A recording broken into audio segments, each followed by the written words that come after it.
Welcome to the Rainbow Review, where we tell you what's new with the LGBTQ. I'm your host, Ramin. And I'm Trevor. Let's get started, shall we? This week, the Senate has appointed another Trump-selected anti-LGBT judge to the U.S. Court of Appeals. This time, it's Jonah Larson from the Supreme Court of Michigan. This has been appointed by the entirety of the Republican Congress, as well as 8 Democrats, to the U.S. Circuit Appeals Court for the Sixth Circuit, which is one level below the U.S. Supreme Court. Judge Larson has been opposed by 27 LGBT organizations for her anti-LGBT stance, including Lambda Legal and the National LGBT Bar Association. They sent a letter to the Judiciary Committee stating that Judge Larson's views on civil rights are fundamentally at odds with the notion that LGBT people are entitled to equality, liberty, justice, and dignity under the law. The Michigan Supreme Court judge once voted against a case where a lesbian mother tried to get visitation rights from her ex-spouse to visit her child. This happened in the court case before the U.S. Supreme Court passed the right to gay marriage. And in 2014, Larson also went on record opposing the Lawrence v. Texas case, in which the U.S. Supreme Court struck down Texas's anti-sodomy laws. She then went on to say that the Supreme Court decision was an underwhelming to the extreme, and when later pressed for details, Judge Larson could not recall why she was so against it. Earlier this year, she was nominated by the Trump administration because she's opposed to Roe v. Wade, which has become the Republicans' litmus test for selecting extreme right-wing judges and other government appointees.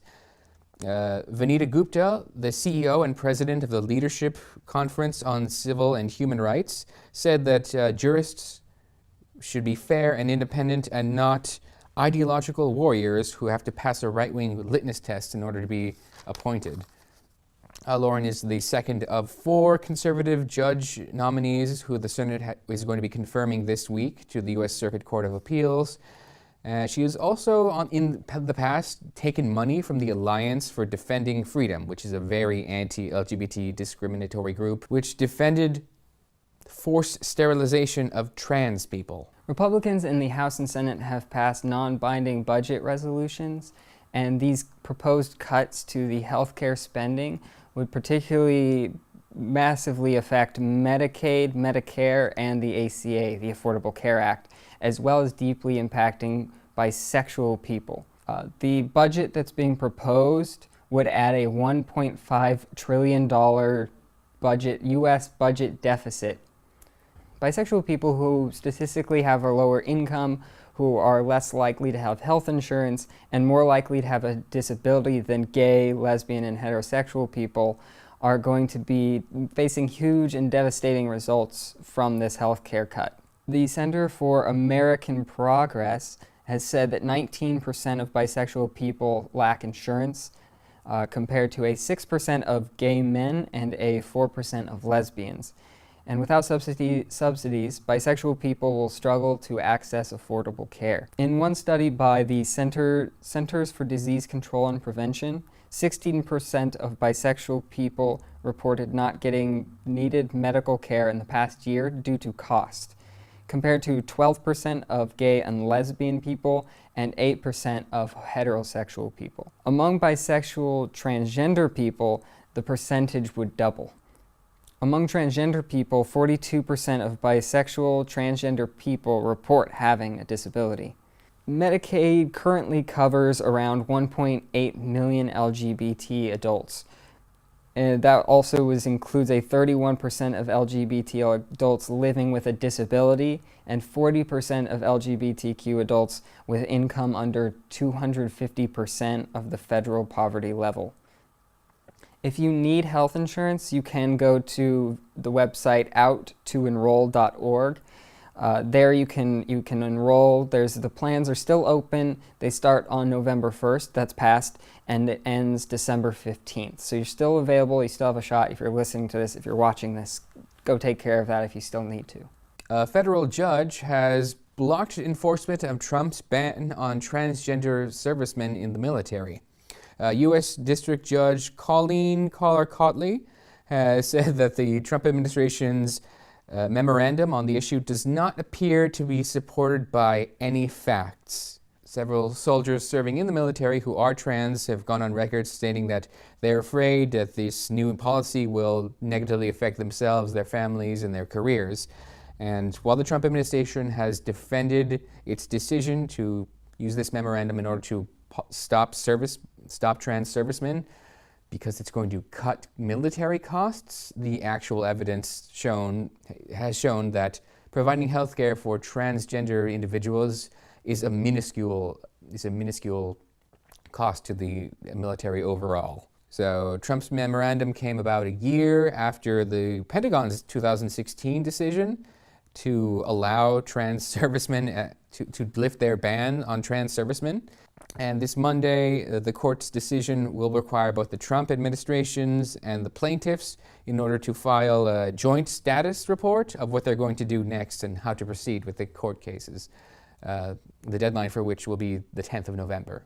So last week we talked about the Disney Channel show Andy Mack, and on their second season they will be having their very first gay storyline for the character Cyrus on that show.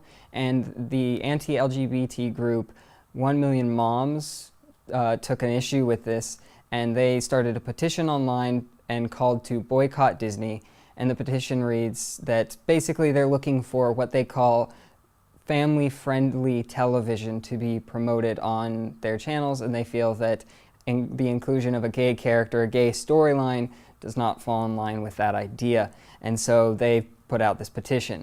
And on the evangelical news website called WorldNet Daily, the poster Linda Harvey posted an idea to Disney saying that they should make a movie about how people become gay. And this is according to them and their beliefs that to become gay, basically you have to be abused. And it's a sexually abusive relationship from an older male or female, I guess if you're talking about women, is what causes homosexuality in their view. This is a long-standing view, but it has come up recently due to Kevin Spacey. There's some allegations, which we have a news story on later, about his involvement years back, about 20 years, with a underage actor that he was working with, and these sexual harassment allegations. So they used these as a current topic, a modern topic, to discuss this and bring it up once again.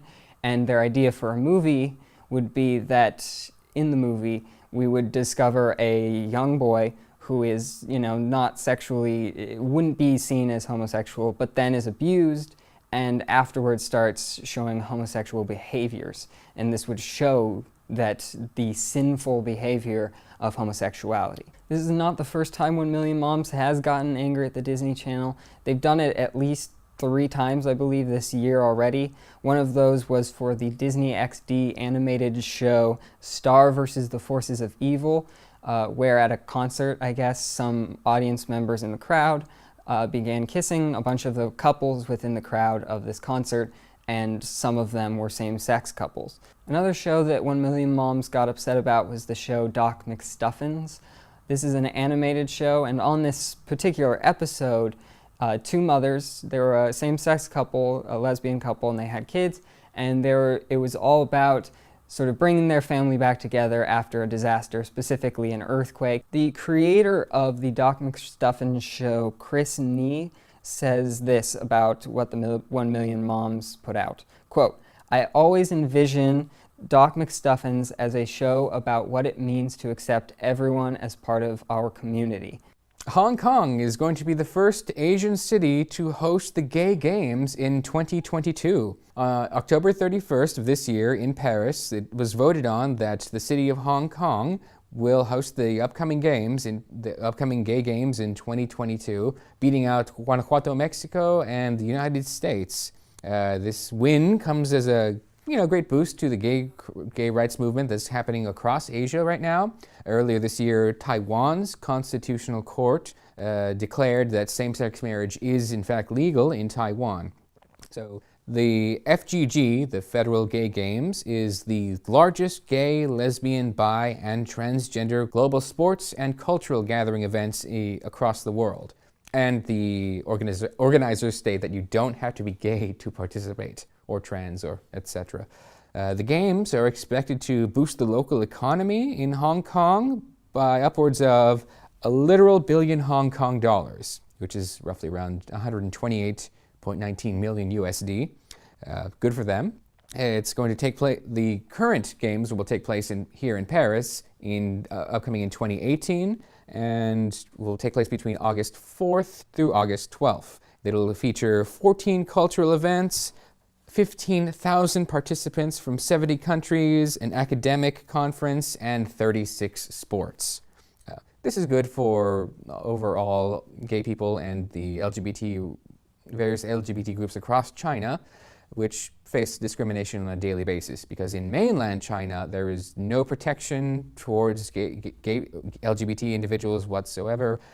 There's a lot of pressure for those people to just stay in the closet, get married, and have families and kids. As recently as 2001, the mainland Chinese government ruled that being gay or bi or trans is a mental illness. The fact that this is happening now shows us there's a lot of momentum and progress happening across China and across all of Asia.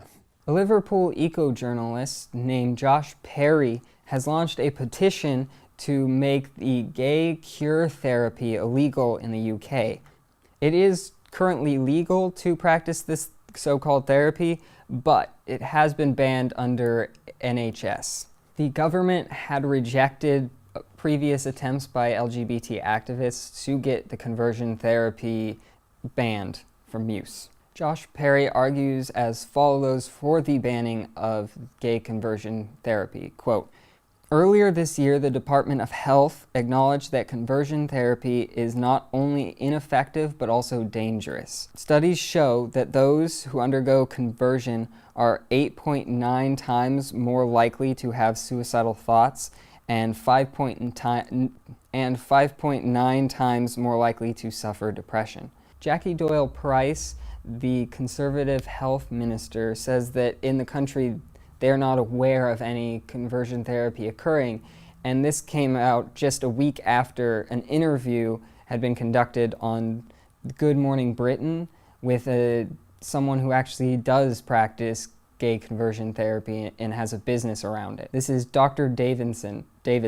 who explained that their thriving business is, quote, "In the last year, I'm seeing up to 14 a week. Many of them are in therapy for up to 2 years." 2017 has officially is going on record as being the deadliest year for trans people in the United States. Last week, the body of Stephanie Montes, age 47, was found by the side of the road, murdered in Corpus Christi, Texas, last week. This brings the total number of trans individuals who have been murdered in the United States up to 24. And already 2 months prior to this, it has already gone on record for being the deadliest year of trans murders in the United States, eclipsing both 2016 and 2015 previously. This year in Corpus Christi, Stephanie Montes was found shot to death in the shoulder and the abdomen and the chest. Police released a statement saying that they do believe this is a homicide, but the investigation is still in the early stages. A friend of Montes, one Brittany Ramirez, told the Corpus Christi Times that she was shocked by her friend's death, that Stephanie was a lover of life, liked to dance, and was one of the most sweetest, most positive people you will meet. Her death is one of a terrible series of trans murders that has happened across the states. In fact, last month, a 17-year-old transgender teenager, Allie Steinfeld, was found murdered. Before that, a 21-year-old Scott Schultz, who was a non-binary college student, was shot to death by a campus police officer at Georgia Tech. Before that, it was in September, Derica Banner, age 26, was found murdered in Charlotte, North Carolina. Before that, Kashmir Red, age 28, a transgender man, was murdered in New York. In August, T.T. Dangerfield was found murdered in Atlanta, Georgia. Kiwi Herring in Missouri before that. Misha Caldwell, age 41, was found murdered in Mississippi as early as January. In South Dakota, before that, it was Jamie Lee Wounded Arrow, who was a two-spirit, a non-binary person. Jojo Stryker, age 23, in Ohio. China Doll Dupree in New Orleans, age 24. Sierra McLevins, age 31, also in New Orleans. Jen Aquarius Holland, age 18, also found murdered in Louisiana. Alphonsa Watson, was found murdered in Baltimore, Maryland. Shay Reed, age 28, was found murdered in Miami. Brenda Bostick, age 59, murdered in Manhattan. Cheryl Faulkner, age 46, in North Carolina. Keen McFadden, San Antonio, Texas, age 27. Kendra Marie Adams, age 28, Ithaca, New York. And Ava Lee Ray Barron, found murdered in Georgia earlier this year. Again, there have been 21 reported cases of murder in the trans community across the states. The Trump administration has been heavily criticized for removing federal protections for transgender students, and these cases of violence just seem to be increasing under the new administration. They will not be forgotten, they will be missed, and may they have peace. Our hearts go out to their families and friends. In the English county of Kent, the Kentish Gazette posted a piece which was about a local transgender woman, and they concluded within the piece that she was a man. The writer of the article's name is Alex Claridge, though posted the article under the pseudonym Harry Bell, and the article read as follows at the start. Quote, "In Canterbury, there's a very obvious trans person. Well, I say trans person, but it's just a bloke with a feminine haircut who wears women's clothing," unquote. Alex Claridge then went around to 5 women, he says, and showed them pictures of this trans woman and asked if they were a man or a woman, and saying that they all said that it was a man, and that 4 out of 5 of them said that they didn't even know how to dress as a woman, therefore they could not have a woman brain. And the article concludes that therefore they must be a man. The newspaper did later apologize for this article and suspended both Alex Claridge, the writer, and the editor Bob Bounds, pending investigation. The Gazette even posted a retraction saying, quote, "When you get things wrong, the best course of action is to hold your hands up and say sorry. Last week's column did get it wrong. Badly wrong. Harry Bell has never purported to be the voice of the Gazette, nor to represent the views of anyone other than the author. However, we must take responsibility for providing the platform for such opinions to be aired. Over the course of its long history, the Gazette has prided itself on fighting for the community it serves. That includes all those who help make the Canterbury area such a diverse and wonderful place to live. Over the coming weeks, we'll be attempting to rebuild links with those upset by last week's column, and will ensure that we learn from our mistakes."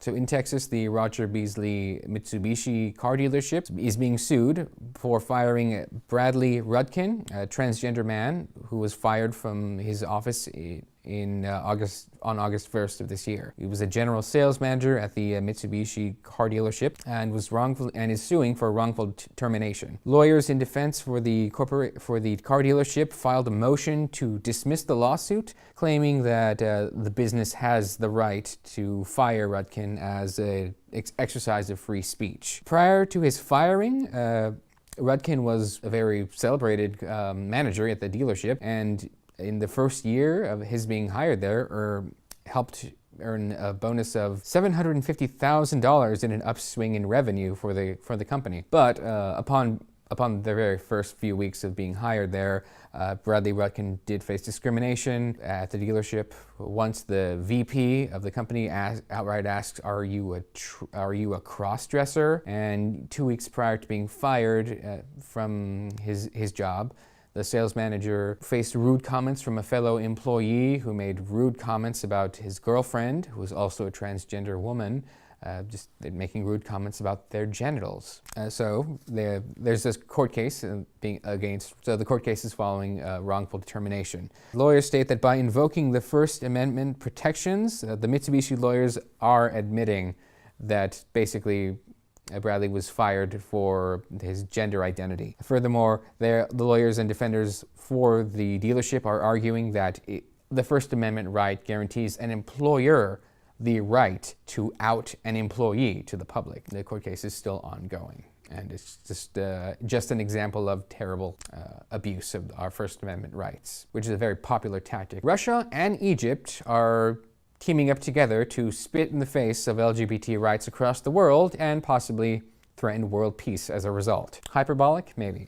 So every 2 years, member states of the UN General Assembly come together to negotiate the Olympic Truce Resolution, which basically ensures that there's peacetime for the Olympic Games, the week of the Games, and the week preceding and following the Games. And since 2015, Principle 6 of the Olympic Charter has included a ban on discrimination based on sexual orientation. But this year, Russia and Egypt are trying to remove any and all references to Principle 6 in this year's peace resolution for the Olympic Games. So Jessica Stern, Executive Director of Outright Action International, states that Egypt and Russia are not simply fighting over symbolic language, but over the levels of violence governments are allowed to use justified against LGBT people. After systematic attacks on LGBT people in their own countries, Russia and Egypt are now settling their sights on promoting violence and discrimination in every country of the world. The Olympic Games are supposed to be a time for sport, for pride, for community, and for technique, not for pot-licking, hatred, or violence. This year has marked a number of occasions in which these two countries have been guilty of horrible discrimination against the LGBT community, against their respective LGBT communities. Earlier in Egypt this year, gay people were rounded up, gathered together, beaten, and forced to give information on their other gay friends or family members.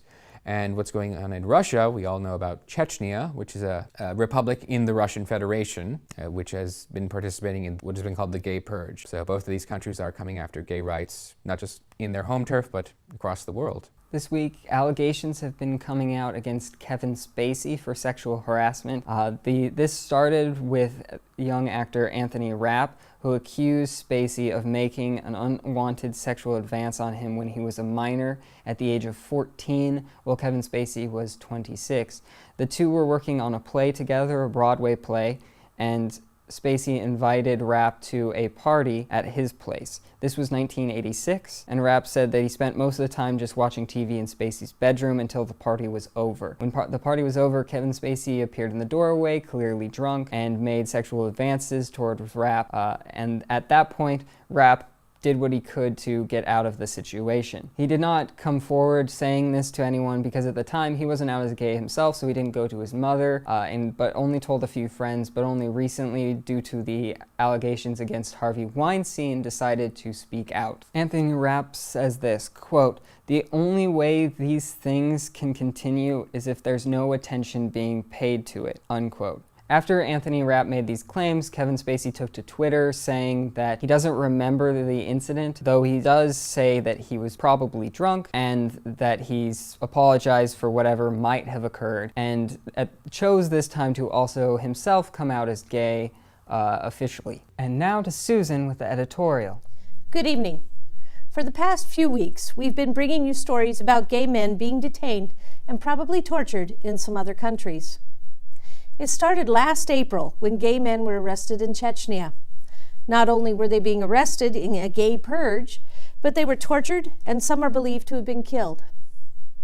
Men who have been inside are reporting being held in blood-soaked cells, being beaten with sticks, and threatened by police. The leader of the country, Kadyrov, has repeatedly denied reports of a purge because he claims that there are no gay people in Chechnya. He told one interviewer that if there were any gay people in the region, they should be removed to cleanse our blood. A famous Russian pop singer from Chechnya, Zalim Bakayev, traveled to Grozny, Chechnya, to attend his sister's wedding before returning to Moscow to be on a Russian musical contest. On August 8th, 2 witnesses say they saw him arrested by the Special Rapid Deployment Security Forces and his cell phone was deactivated. His mother was told he left Chechnya on August 18th, and the police say he bought a train ticket on August 11th. Several human rights organizations are calling for investigations into his disappearance, but no investigation has been opened. LGBTQ organizations in Russia have alleged that he has been tortured to death as part of the anti-gay purge. But this is not the only place this is occurring. In September, in Azerbaijan, police arrested and tortured gay men and transgender women. Since September, 83 people have been detained. Gay men have been beaten, and they've also shaved the heads of the trans women. Most were released in early October. In Egypt, a rainbow flag was waved at a concert, and they also started a crackdown against gay people. More than 60 people were arrested, and at least 20 were given prison sentences of 6 months to 6 years. Homosexuality is not outlawed in Egypt, but they find other ways, such as charging people with immorality or blasphemy. In October, Indonesian police arrested approximately 50 men at a sauna.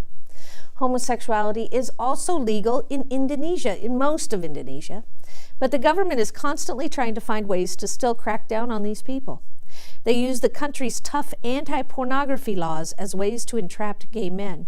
At least 6 of the men will face up to 6 years in prison. This is the second time this has happened here in Indonesia. Last May, 141 men were arrested at what was termed a sex party.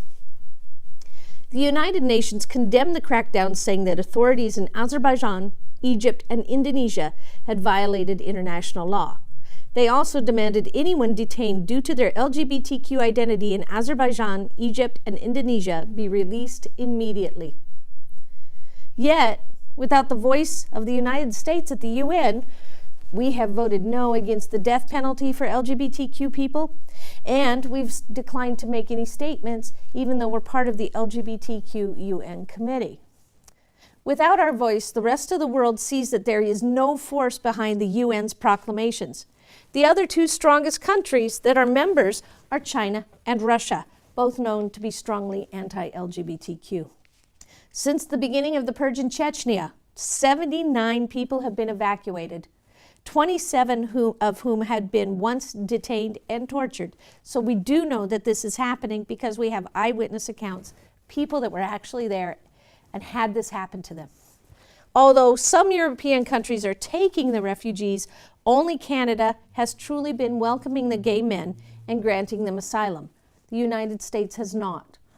At least 31 people have reached the safety of the country, Canada, but still fear being kidnapped and returned to Chechnya.